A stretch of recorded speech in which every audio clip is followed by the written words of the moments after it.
In previous lectures, we have seen various kind of instability in the rotor system. Today, we will take up another instability system, especially this is occurs for a case of heavy rotors in which the gravity effect is more, and this is called secondary critical speed or the subcritical speed. As the name implies, we have resonance conditions at half the critical speed of the rotor system, and we will see that through detailed analytical expression how we can able to analyze this particular phenomena. Basically, this particular phenomena we will see that is a nonlinear in nature, and we will try to get the analytical expressions by linearizing them, and then maybe by improving the linearized solution we will try to get this particular solution. Apart from this, we will take up a case study for fluid film bearing mounted rotor. In this particular case, we will be taking a relatively bigger system, and we will try to see how a Campbell diagram can help in finding the instability of the rotor system. In the previous lectures, we have seen that with very simple rotor model, either a 2 degree of model or 3 degree of freedom model, we try to analyze various phenomena by introducing this kind of instability causes like material damping or unequal mass moment of inertia of the shaft. This kind of parameter we introduce and try to get some kind of analytical relations, so that we can able to interpret the results better way. With that as background, and we will try to see for a bigger system how we can able to get the instability directly by looking at to the eigenvalue of the system, in which in more general case, when we are considering the damping and other effect, we expect the real part and imaginary part of the eigenvalue, and we will see that by plotting them as a Campbell diagram, how we can able to find the instability into the system. So, in this model, basically prime focus will be on the subcritical whirl in rotor system due to gravity.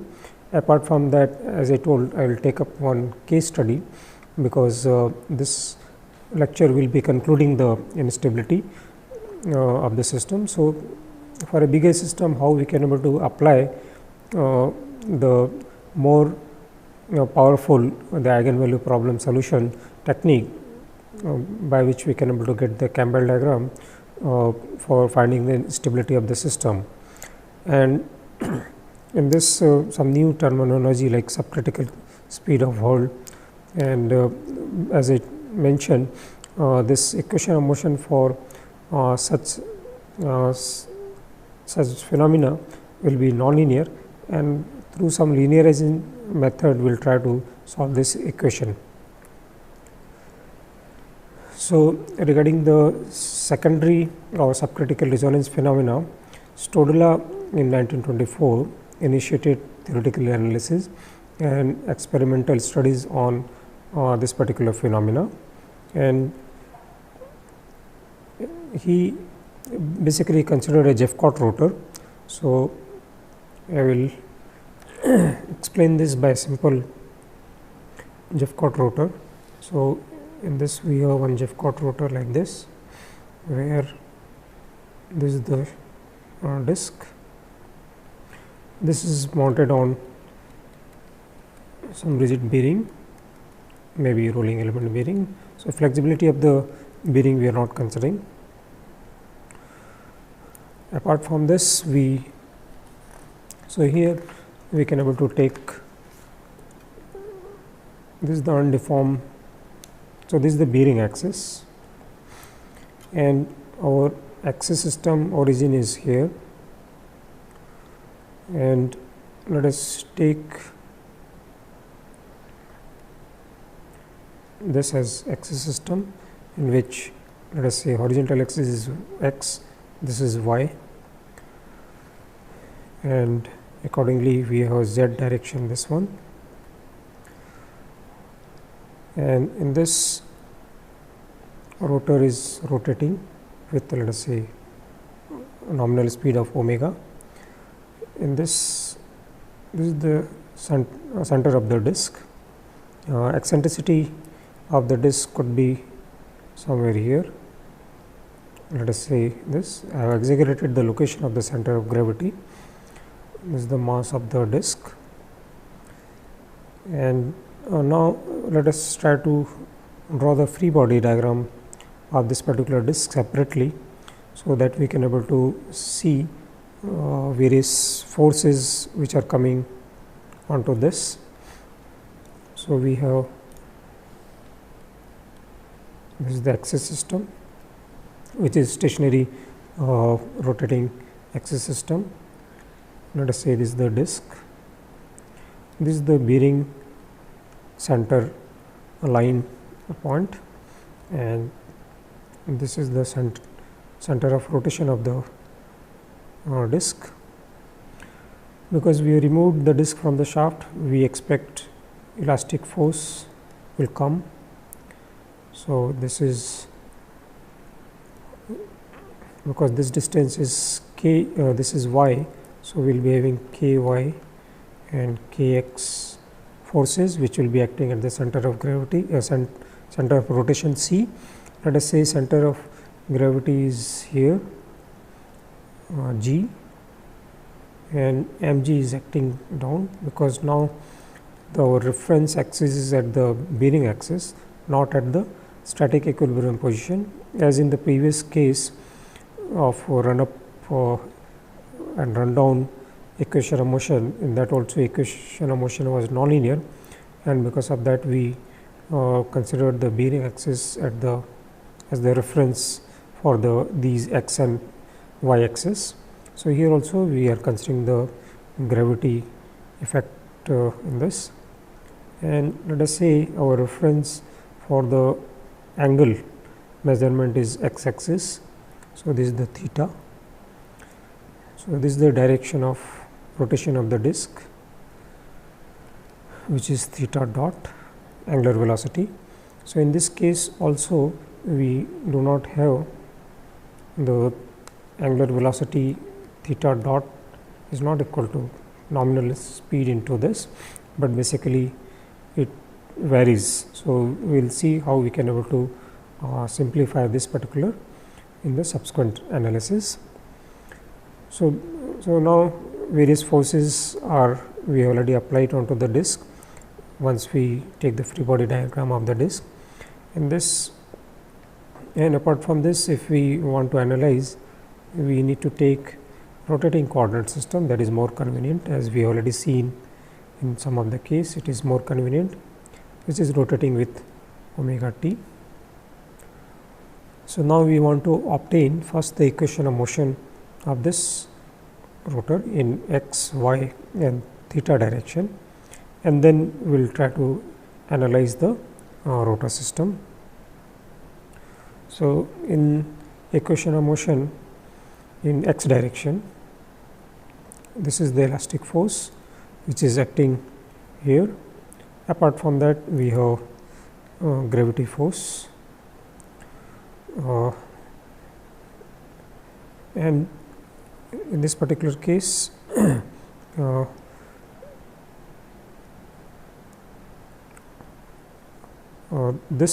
the choice of the axis is basically in this equation of motion is in the vertical direction as positive.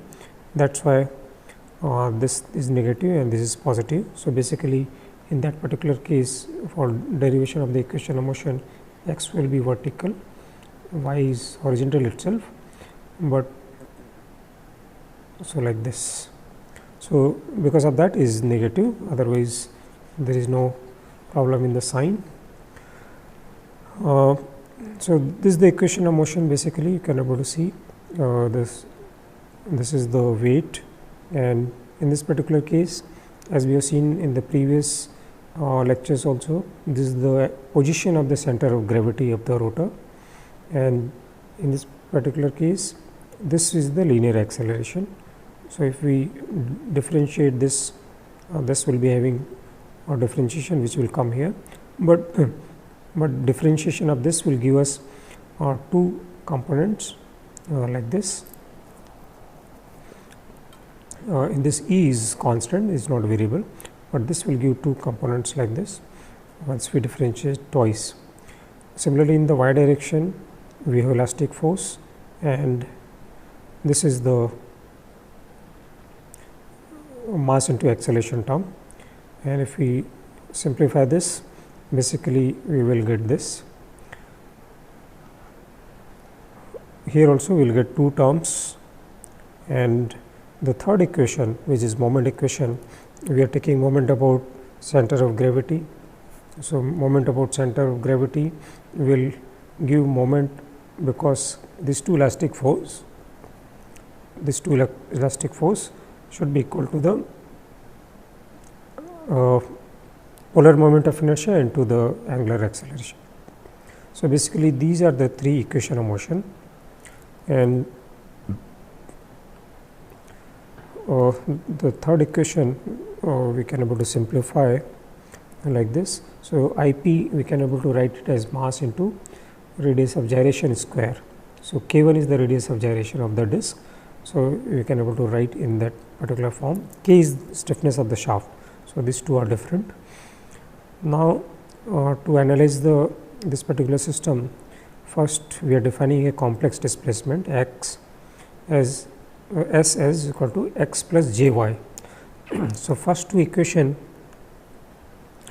this equation and this equation can be combined like this.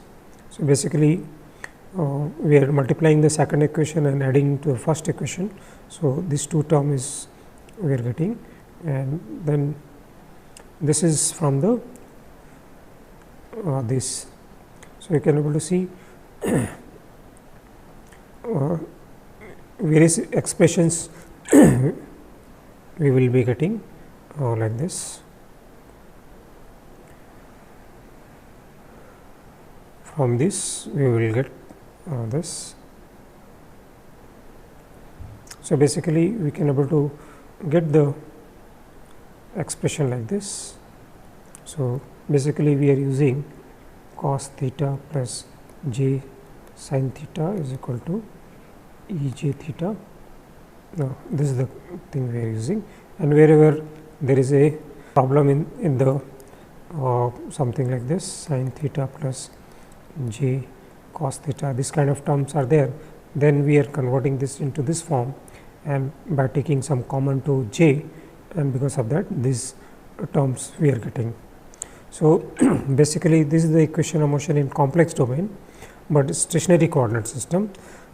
We want to convert this into rotating coordinate system.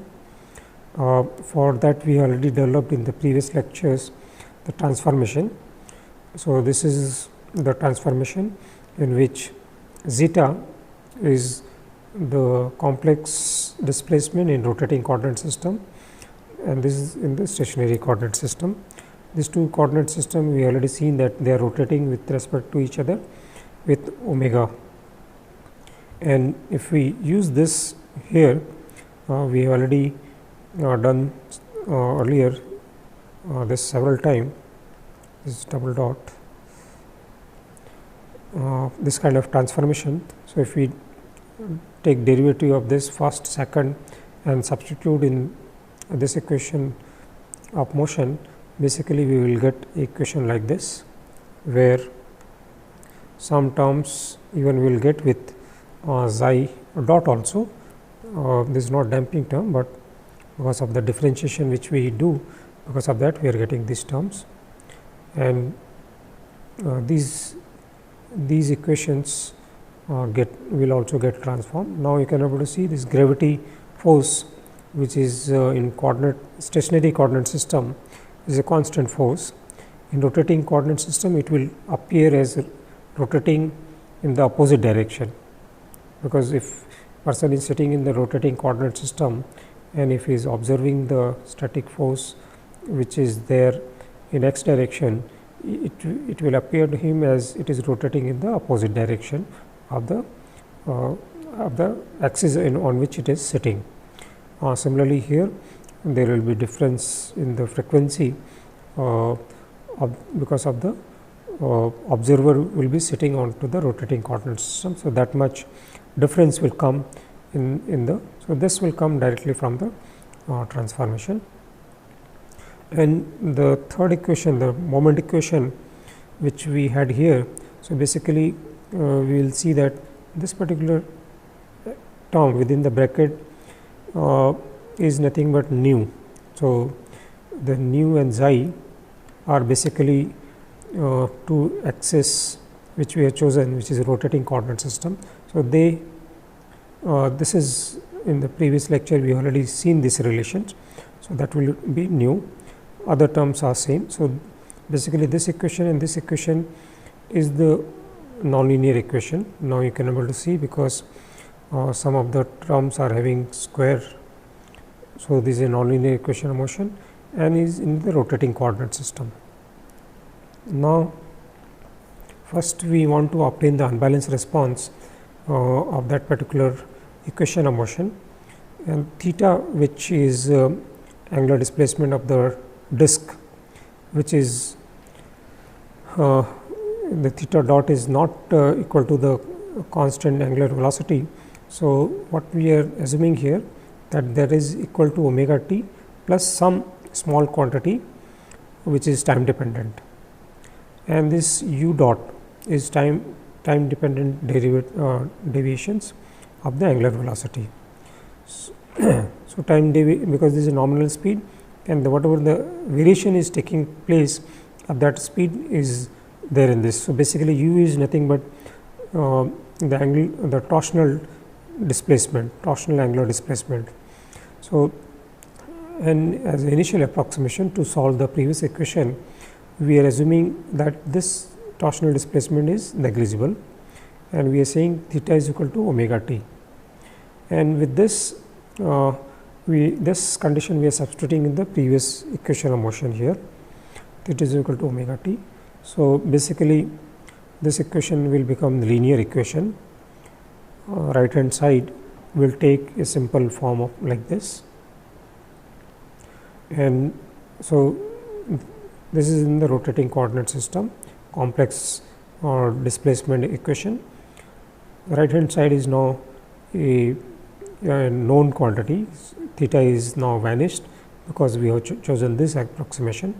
So, with this we can able to now, this is a linear equation now, this we can able to solve it. We have one in rotating coordinate system, we have one constant force, another is time dependent force. So, we can able to choose solution for this and this separately, because it is a linear system. We can able to obtain the solution of these two independently, and then we can able to superpose these two solution. So, first solution is corresponding to this constant term, let us say zeta is equal to a constant term, a we need to obtain. So, if we substitute this in this equation of motion by not considering this one, so we will see that this term will be 0 because it is a constant, this will be 0. So, this will give a is equal to this divided by this quantity. So, e omega square by this quantity. So, this will be the a corresponding to this. This is the amplitude of the solution corresponding to this constant term in this. Similarly, for solution of this we can able to choose some constant and this frequency. So, e minus j omega t. If we derivate this twice, substitute in this equation by neglecting this one, we will see that b. So, basically we need to take the derivative of this. So, that will give minus j omega b e minus j omega t, double derivative that will give that is omega square b e j omega t, and these three we can able to substitute here, and then we can solve for b, because b is the quantity which will be obtaining. So, we will see that b will get simplified to this simple expression of b is equal to g by this quantity.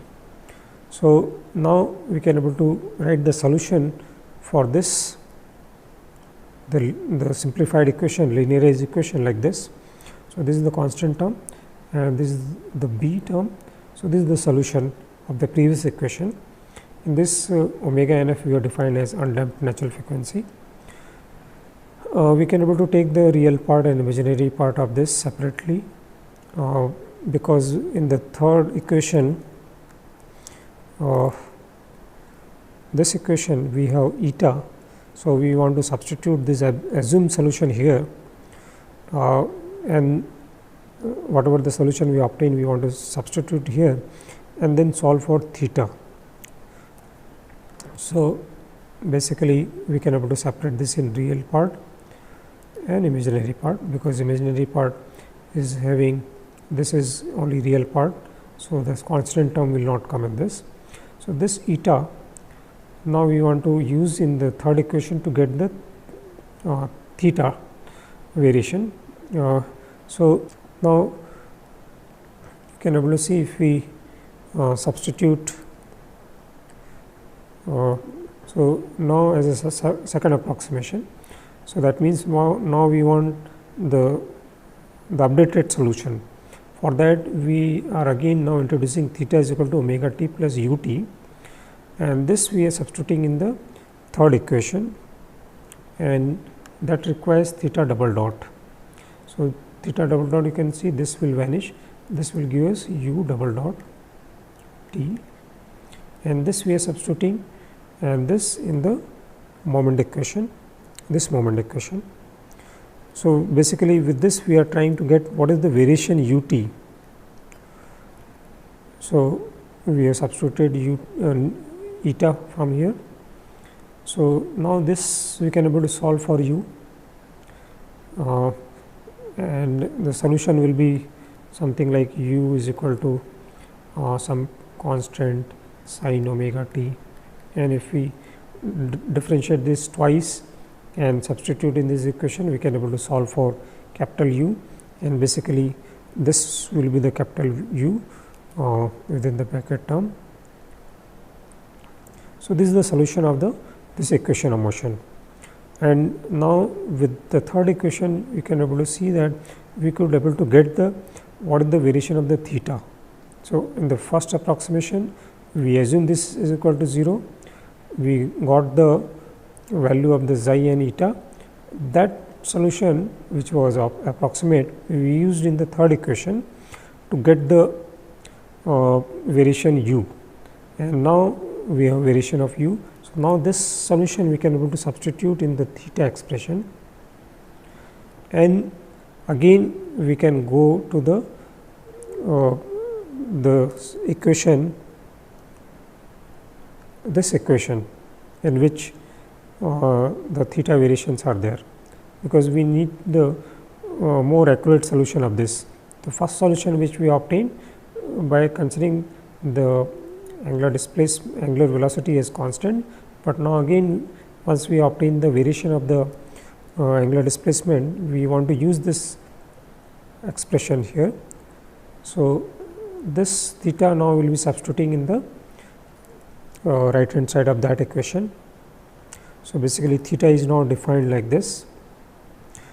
So if we take derivatives of this, double derivative, because that contains some square terms also and some other terms, so they can be simplified. In this you can able to see this, because u is very small variation, so some kind of approximations we will be using it. Wherever we are getting some kind of nonlinear terms, we will try to substitute, drop those nonlinear terms. So basically if we substitute the theta is equal to u omega t plus u in the equation of motion, we will see that in the right hand side this term basically will give this, which will give this simple expression. So basically equation of motion will be having this form. So this additional term which will be getting this, and this was already there in the previous expression when we linearize the equation of motion. So if we go back to this equation of motion, which we linearized it by putting theta is equal to omega t, we had these two terms. Now, with this variation, we are getting a additional third term, or this term, and this term you can able to see it contains the gravity terms also, apart from the other parameter, but this is the main parameter. So, now we want to solve this particular equation. For solving this again, because now with this equation is linear again, we can able to solve for this and this force separately, and we can add it. We already solved for this and this in the previous expression. Now, we will be solving for this, and we will see that the solution of this for all three will be like this. So, basically this is the additional term which we are getting, which was not there in the previous solution. So, in the previous solution only two terms were there, like this only two terms were there. Now, we are getting a third term because of the variation in the theta. So, now if you look into these equations, so better we can able to transform this in the stationary coordinate system, because now the solution is in the rotating coordinate system. So, if we transform this in the stationary coordinate system, we will see that basically here whatever the transformation we had earlier, this transformation now it will be opposite. So, to transform back into the original system, we need to use minus of omega t. So, this transformation we need to use to transfer this in the.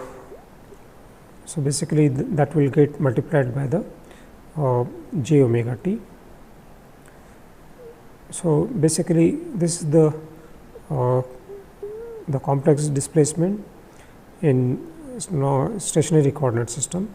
So, if you see this equation, this term, this is the deformation of the shaft due to gravity, because there is no time dependent thing. So, this is static force. So, whatever the gravity force is there, because of that this much deformation will take place. On the first term, this is the amplitude. The frequency of this particular response will be equal to the spin speed of the shaft. Frequency is equal to spin speed of the shaft, and in this we are getting a condition that when the frequency of the shaft is equal to undamped natural frequency of the shaft, we have resonance condition. So, this is standard due to the unbalance, because this E is there. So, this response is purely due to unbalance, in which we know that there is a resonance whenever the speed is equal to the the undamped natural frequency of the system, and the Whirl frequency for unbalance we know is equal to the spin speed. So, this is also we know from the previous analysis. Now, coming to this term, in this if we say this frequency component, we have frequency of the Whirl corresponding to this is twice the spin speed. So, frequency is twice the spin speed, and as I mentioned earlier, here this is due to the gravity, mainly this particular phenomena is coming. If there is no gravity effect, then this whole term will vanish, and in combination with that there is a, because of the eccentric application of the gravity. So, if E is also 0, then also it will not be 0. So, basically this particular phenomena is combination of the gravity effect, and when gravity is acting eccentrically to the rotor system, which is always present. E is always present, as we know in practical rotors. So, the Whirl frequency is twice the spin speed, and if we see this denominator here, so from here we can able to see that there will be resonance when the speed is half the natural frequency. So, when omega is equal to half the omega nf, then the resonance will take place. So, the resonance is taking place when the speed is half the undamped natural frequency, which is quite different as compared to this particular case. In this particular case, when the speed is equal to the natural frequency, then we have resonance, but here when the speed is half the natural frequency, then the resonance is taking place. But the frequency of whirl is twice the speed of the shaft. So, this we need to observe carefully, that the resonance is at the half the critical speed. That is why it is called secondary or the subcritical speed, because when the speed is below the critical speed, then also this resonance is taking place, but the whirling frequency of that is twice the natural frequency. That means, at resonance condition, when we are operating at this, the resonance will take place and the frequency of whirl will be twice of this, that means equal to the natural frequency. So, this is very interesting phenomena of the subcritical speed, in which the resonance is taking place at half this critical speed or the natural frequency, but whirl frequency is at the natural frequency. So, this is we have explained here. So, this is static deflection, this is unbalance, this is eccentric application of the gravity. Because of that, this secondary resonance phenomena is taking place.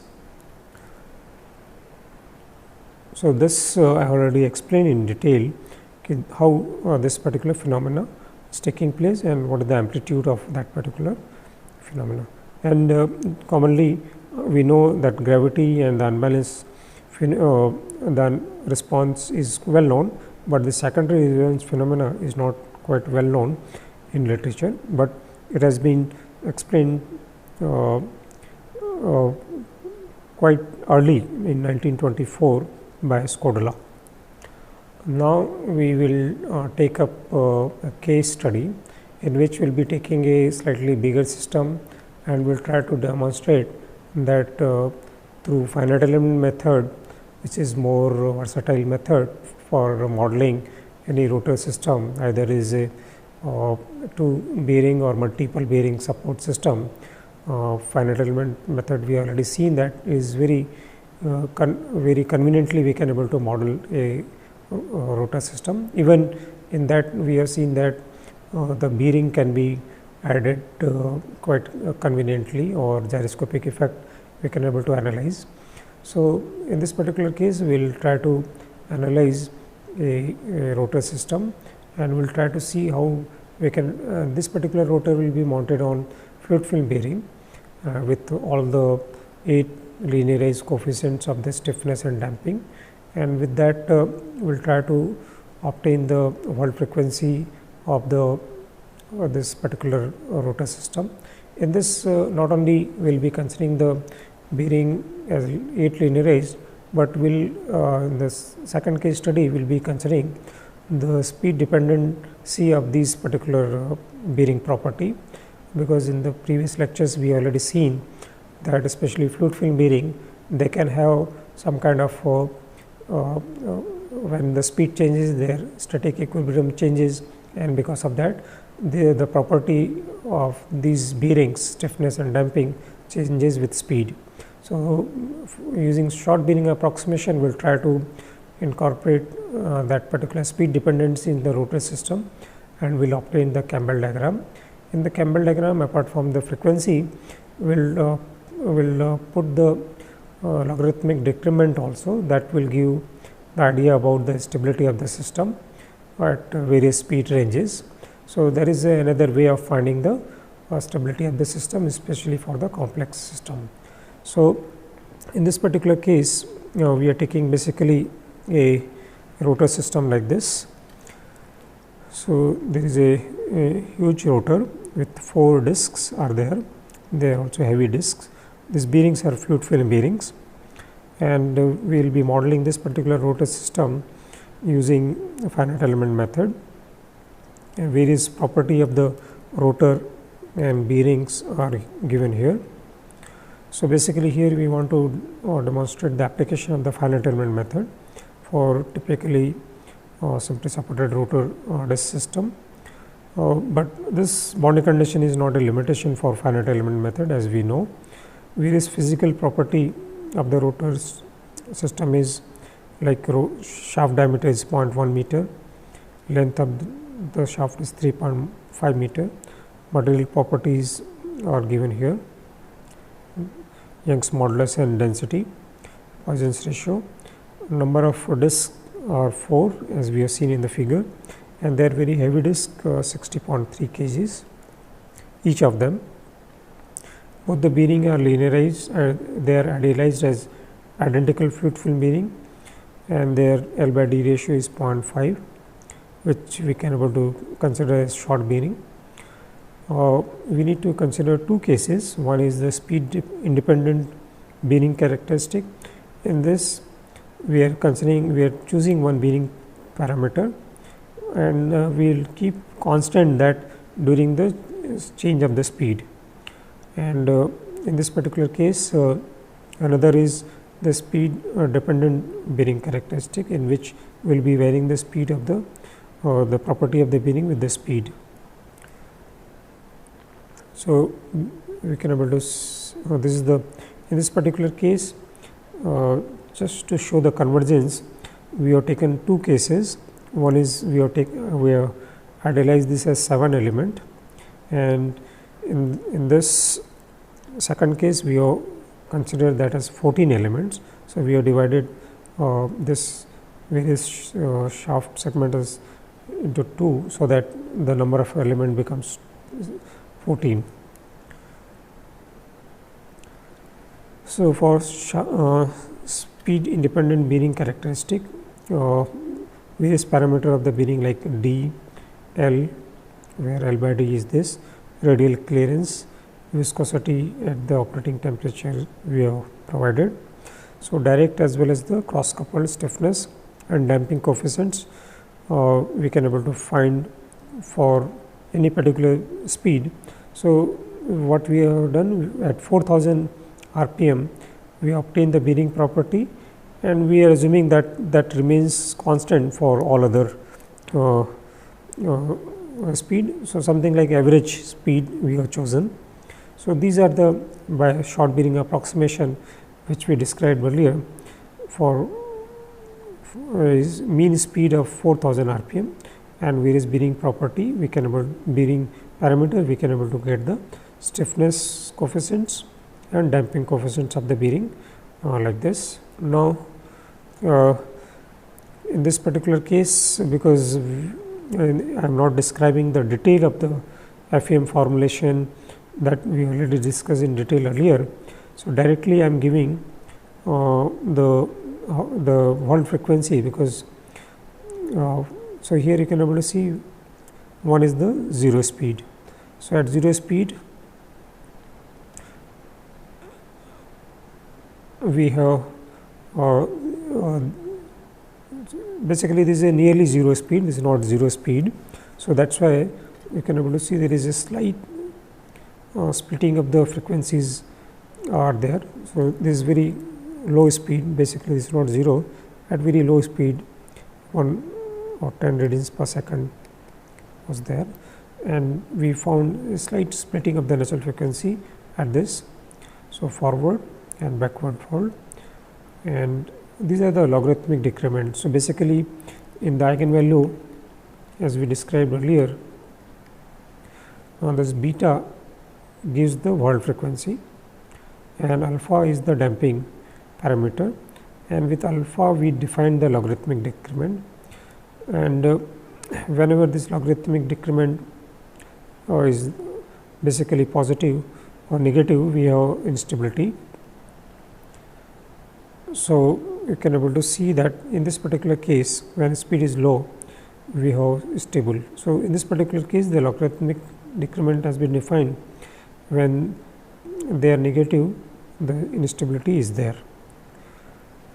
So, you can able to see that in this particular case as we are increasing the speed, the splitting is more in various. So, these are the first four Whirl frequencies, first four because they are changing the speed because of the gyroscopic effect in the disc.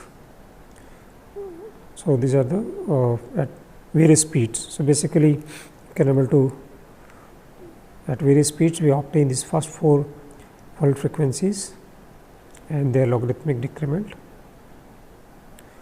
and these can be plotted in a Campbell diagram. So, this is the speed and this is the natural Whirl frequency. So, you can able to see at low speed, because in this we are considering the gyroscopic effect. Because of that, the splitting of the natural frequency is taking place as the speed is increasing, and these are the upper one is the forward Whirl and lower one is the backward Whirl. So, wherever the negative logarithmic decrements are there, they are unstable regions of, and in this particular case this line is the speed is equal to Whirl frequency line, and these are the critical speeds. So, the forward critical speeds have been shown here. So, in the third natural frequency the splitting is not much, this is the fourth. So, these are the forward critical speeds and the lower one is the backward critical speeds. So, in this you can able to see the logarithmic decrement is defined both for the forward and backward. So, as such the backward Whirls are stable, here they are unstable. So, here also they are stable, here it is unstable, but if you are going to the higher one, this third mode is stable because this logarithmic decrement is positive, here also is stable.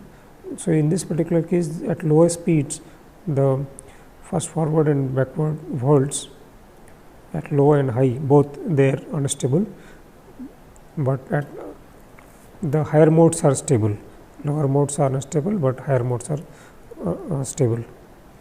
So, this is one of the Campbell diagram. Critical speed and logarithmic decrement of a rotor system supported on speed independent bearing. So, basically previous tables was for the Whirl frequency, now this is for the critical speed, the intersection of the 45 degree line. So, here that summary we are giving.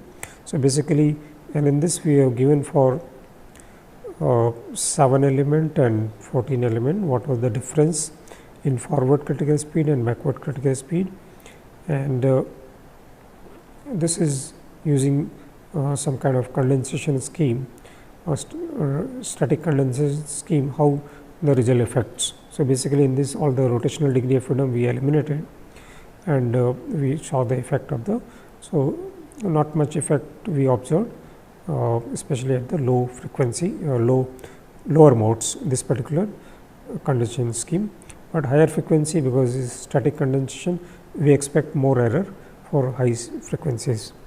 So, in this you can able to see these are the critical speed forward, backward, and these are the logarithmic decrement corresponding to that. Second mode, this is forward critical speed, backward critical speed, this is with the more number of elements. So, we expect these will be more accurate as compared to these ones, but up to second mode I think we are getting quite close values. So, this is the summary of the Campbell diagram, critical speeds and their logarithmic decrement. Okay. So, this is the comparison of the critical speed just for we want to compare the same rotor if it is mounted on some kind of rigid bearing or simply supported bearing, what will be the difference that we wanted to see. So, you can able to see that critical speed with rigid bearing and with fluid film bearing. So, obviously, we expect with fluid film bearing there will be decrease in the natural frequency or critical speed. So, we could able to observe that especially at higher modes the decrease is more, the critical speed decrease is more when we are comparing with the rigid bearing and the fluid film bearing. So, you can able to see that if we consider the fluid film bearing as rigid, how much error we can enable to incorporate in the calculation, especially for the higher modes. So, this is very interesting comparison between the rigid bearing and the fluid film bearing model.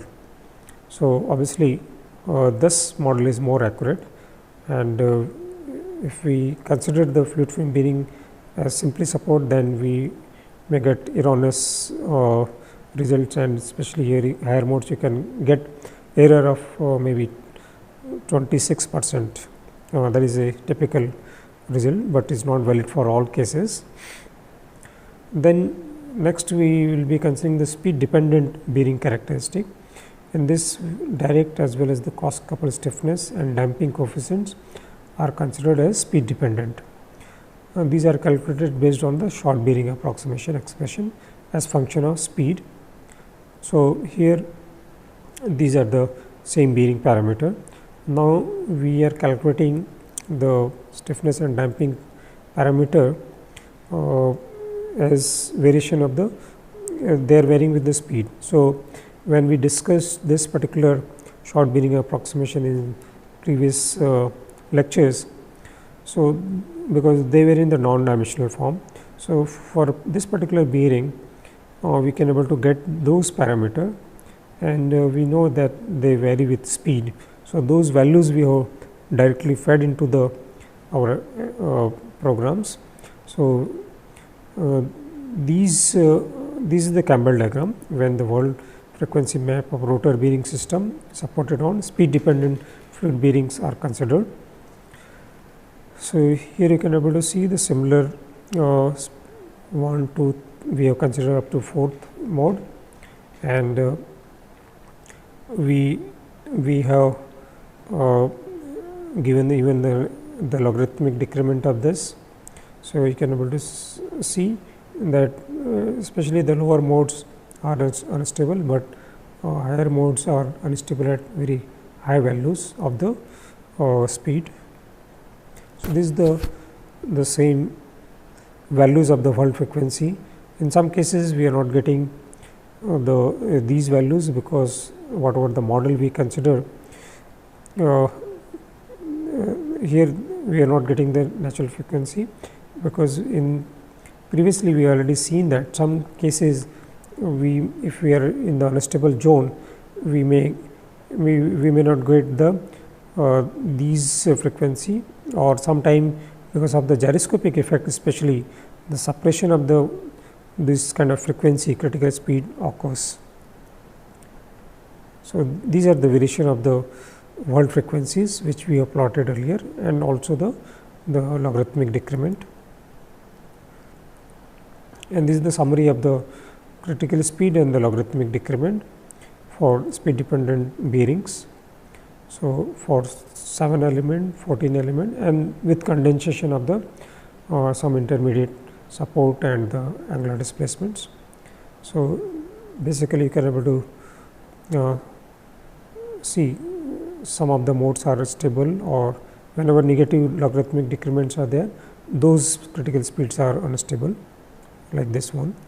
Today we initially started with the subcritical resonance phenomena or secondary resonance phenomena.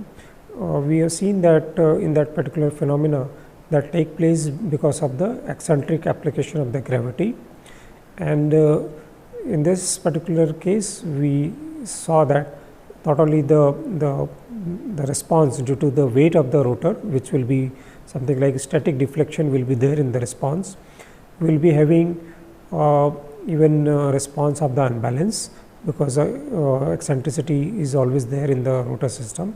Apart from that, we got a secondary resonance amplitude.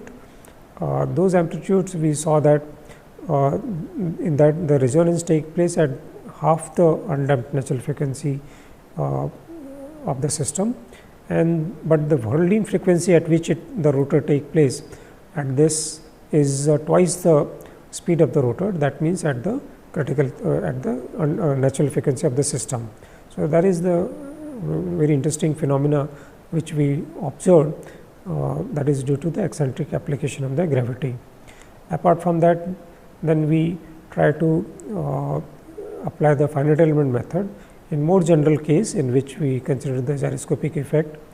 The bearing property we considered as speed as a fluid film bearing. In that two cases we considered, that is speed independent and speed dependent bearing property. With that, how the system stability we can able to obtain, we try to find out using the logarithmic decrement.